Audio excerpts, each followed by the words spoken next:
aquí. La plática de este día es sobre trastornos de la conducta alimentaria y el consumo de sustancias.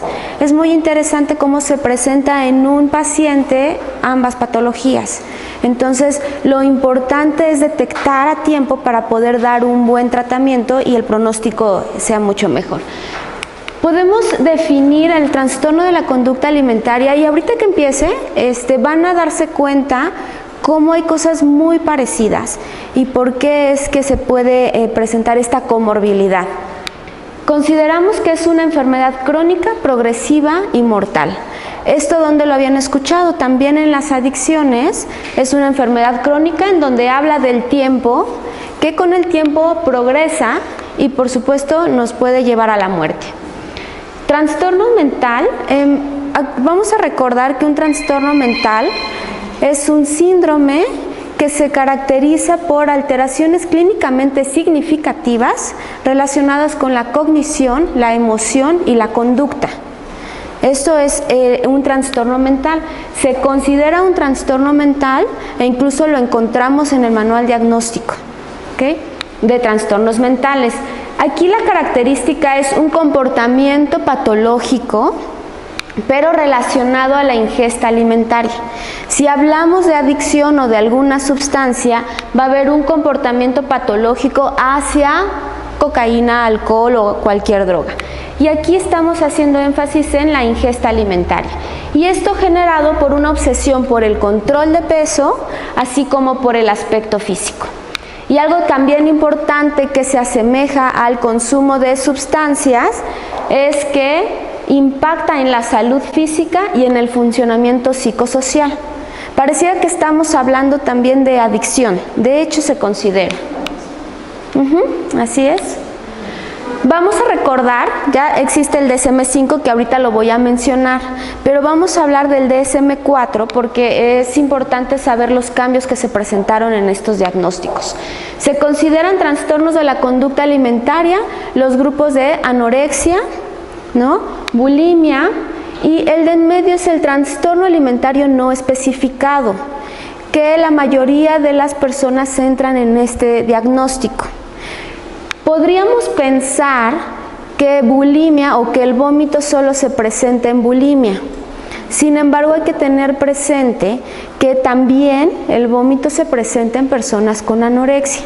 ¿Cuál podría ser la diferencia entre bulimia y anorexia si en ambos presentan esta conducta purgativa? Lo que diferencia es el peso. ¿Ok? Entonces, en la anorexia son personas que buscan tener un peso por debajo del 85% del peso esperado por su altura, ¿no?, por su talla o por su edad, en adolescentes o en niños. Y en la bulimia también presentan esta conducta, pero no tienen ese peso. ¿Ok? Ahora, es por eso que anorexia también se divide en restrictivo y purgativo. ¿Ok? Entonces, anorexia, restrictivos son las personas que estrictamente tienen una dieta y la pueden llevar al pie de la letra, ¿no? Bueno, la dieta que ellos se establecen, que puede ser mínima la ingesta. Y en tipo purgativo es que tienen también este plan o sin plan, solamente esta restricción, sin embargo, la compulsión no les permite respetarlo y puede ser que coman un poco más de lo establecido y entonces se provocan el vómito. Es un vómito autoinducido. ¿Ok? En la bulimia, de la misma manera, está el tipo purgativo y el no purgativo. El purgativo, no solamente la purga se refiere a vómito. ¿Qué otras cosas también pueden utilizarse para purga? Laxantes, medicamentos, ¿no?, como drogas también, anfetaminas, cocaína, ¿no? Alcohol también lo llegan a utilizar para favorecer el vómito, ¿no?, y ejercicio. Y si se fijan, el tipo no purgativo es donde no presentan estas conductas, pero sí, ahorita vamos a especificar hacia dónde va. ¿Y cómo, entonces dónde queda TANE? El trastorno de alimentación no especificado. Que no cumple ninguno de los. Exacto, no cubre todos los criterios, ni de anorexia ni de bulimia. Puede ser que tenga una restricción estricta, pero uno de los criterios en anorexia, de acuerdo al DSM-4, porque en el DSM-5 cambió, puede ser amenorrea. Entonces sí tiene el peso muy bajo, sí hay una restricción, pero sí presenta menstruación. Entonces ya se considera TANI. ¿Ok? Entonces ahorita lo vamos a ver uno por uno. Voy a hablar un poco de cada una de estas patologías o trastornos, pero lo que más me interesa es llegar hacia la parte neurobiológica, en donde comparte esas bases neurobiológicas que se comparten con la adicción. ¿Okay? Esto probablemente, esta información ya la tengan, entonces vamos a hacer como un repaso. La anorexia nervosa, fíjense de dónde viene el término, viene del griego anorego, que quiere decir falta de apetito. También hay patologías, o si estamos enfermos, tenemos o hiporexia o anorexia, ¿no? Es falta de apetito. Entonces, si nos vamos a la historia, la anorexia tiene muchísimos años y está descrito en 1347, justo con Santa Catalina de Siena, en donde ella, como con un objetivo místico, religioso, empieza a hacer ayunos, y estos sacrificios corporales, flagelaba, eran con esta base hacia la religión, hacia lo místico. Sin embargo, cuando se hace la autobiografía, se determinan o se detectan mucha sintomatología de anorexia. Entonces, por eso es que desde esta época ya se describe. Ahora, en 1689, Richard Morton ya lo empieza a describir en el Tratado de la Consunción Nerviosa, ¿no? Lo considera como atrofia nerviosa.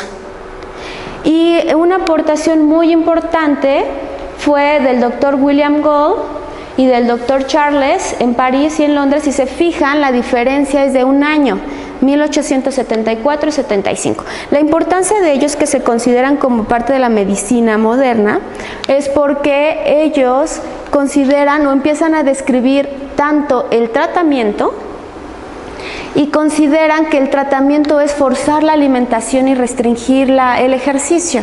Justo es lo que en la actualidad se utiliza en anorexia, ¿no? Entre muchas otras cosas, por supuesto.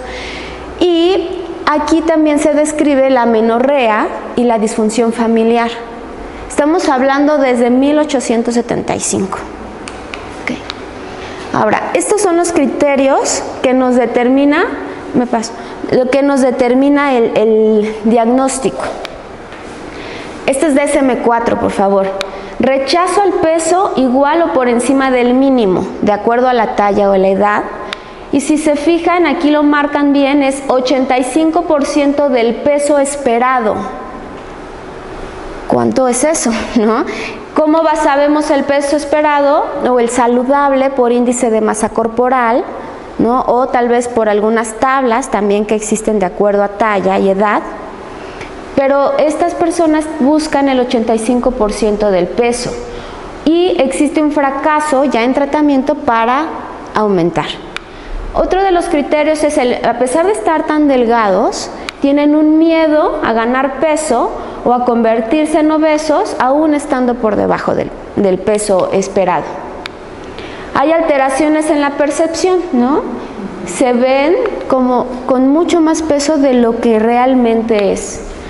Esta exageración en la autoevaluación y la negación del peligro que está generando la conducta. Y cuando se trata de mujeres y mujeres postpuberales, es la amenorrea que hace un momento les comenté, ¿no?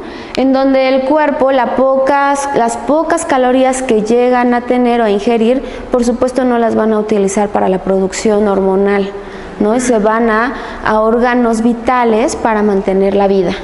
Normalmente, el sistema nervioso, vamos a hablar de la dopamina y el sistema límbico.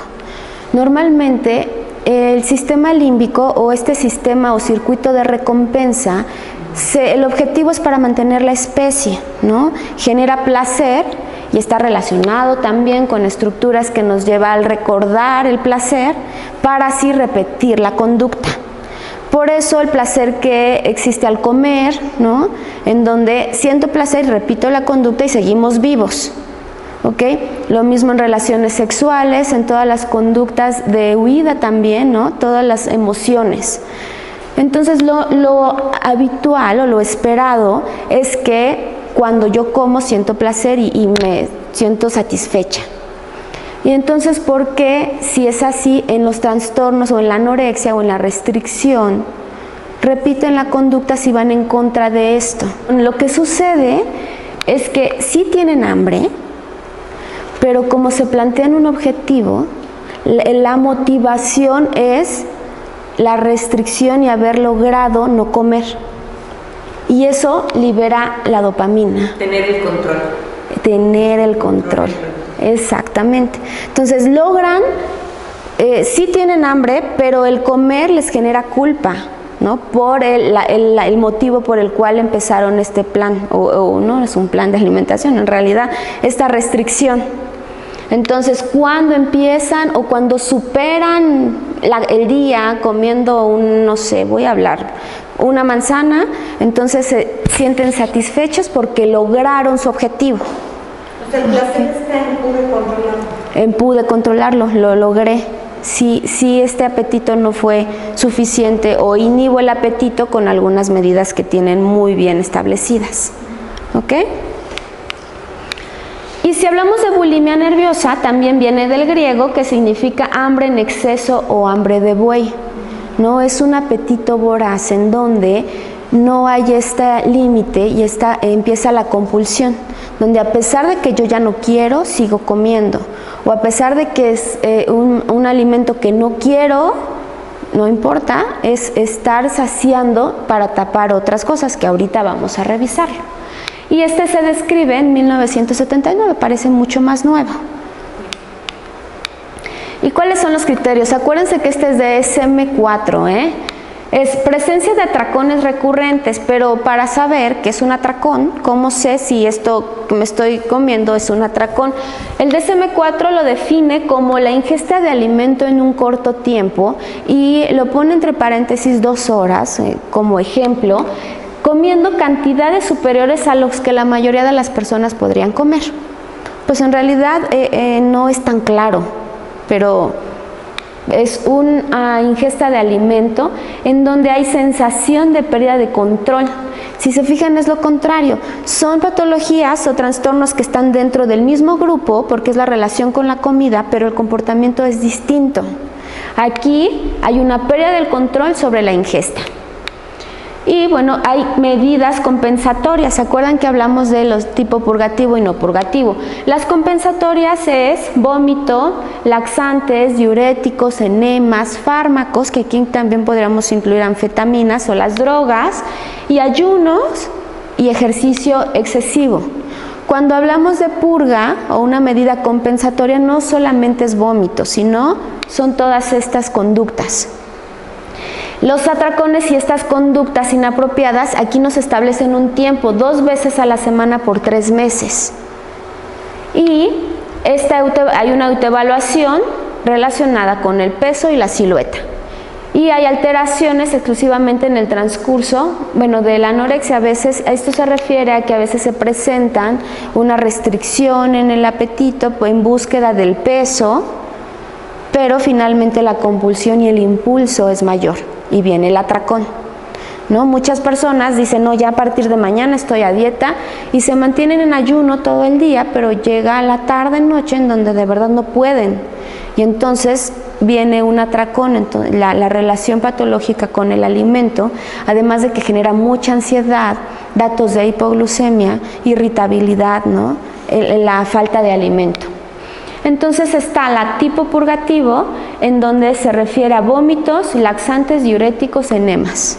¿Qué sería como compensación y culpa? Compensación. Así, ese es el círculo, ¿no? Impulso, culpa, compenso, ¿no? Y es así como está este círculo que es muy difícil romper. Ahora, el tipo no purgativo son conductas compensatorias como ayuno y ejercicio, ¿no? No como. Y entonces ya con eso ya siento que estoy quemando o haciendo ejercicio, quemo las calorías que tuve. ¿no? Y aquí no recurren a vómito, laxantes, diuréticos y enemas. Entonces sería bulimia tipo no purgativo. Y hace un momento comentamos los trastornos de la alimentación no especificado, en donde cubren criterios de anorexia y de bulimia sin cubrir todos los ítems. Entonces, mujeres que cumplen criterios de anorexia pero tienen menstruaciones, entonces ya ahí entra en el grupo de TANE. Cubren criterios de anorexia, pero la pérdida de peso se encuentra en límites de lo normal. No por eso se salvan, ¿no?, de un diagnóstico. Y qué bueno, porque así se puede abordar. Ahora, cumplen criterios de bulimia, pero los atracones y las medidas compensatorias se presentan menos de 2 veces a la semana o menos de 3 meses. Este es el periodo. Otra de las conductas es que mastican y expulsan para no tragar la comida, pensando en que con eso no van a subir de peso. Sin embargo, recordando el metabolismo de los carbohidratos, inician a nivel de mucosas, ¿no? Y trastornos por atracón son recurrentes en ausencia de conductas compensatorias. Hay estudios que nos refieren que una persona con un trastorno puede iniciar con anorexia restrictiva, después no logra tener esa restricción y empieza con anorexia purgativa, ¿no? Brinca a bulimia, esto estamos hablando por supuesto también de los cambios en el peso y el crecimiento, a trastorno por atracón, y de ahí nos puede llevar a una obesidad. Eso, si vemos un historial de pacientes, se puede presentar, ¿no? Bueno, esta gráfica es para tener también presente que pueden brincar de un trastorno a otro. Sí. Y ya si hablamos sobre el DSM-5, fíjense lo interesante y la diferencia entre los cambios que se hicieron. Primero, ya consideran anorexia, bulimia y el trastorno por atracón ya lo separaron, ¿se fijan? Y dentro de los trastornos de la ingesta alimentaria en la infancia, la separan en pica y rumiación. En la anorexia ya no consideran a la amenorrea como... ¿Pica? Ajá, pica. La anorexia ya no considera la amenorrea como un criterio diagnóstico. Entonces, pero si tengo menstruación, no importa. Para el DSM-5 sí es diagnóstico porque cubre el resto de criterios, y para el DSM-4 también cubre un trastorno no especificado, finalmente necesita tratamiento, ¿no? Y ya el índice de masa corporal se considera menor a 18.5. Okay. En la bulimia, la frecuencia de atracones y conductas purgativas ya se considera por lo menos una vez por semana, y recordemos que habían dicho 2 veces por semana en 3 meses. ¿Okay? Bueno, estos son los cambios del DSM-4 con el DSM-5. Todavía se utiliza en algunos lugares DSM-4, solo hay que tener presente. ¿Cuál es el primero? Estas son conductas relacionadas a pica, es que están comiendo alimentos no nutritivos. Cuando los niños comen, mastican papel o se lo están tragando, son alimentos no nutritivos todo el tiempo. La rumiación es cuando viene una regurgitación que no sea por alguna enfermedad gastrointestinal, mastican y se vuelven a tragar el alimento. Esa sensación, ¿no? Estos tienen ya un tratamiento igual que, bueno, específico como cada uno de estos trastornos. ¿Sí?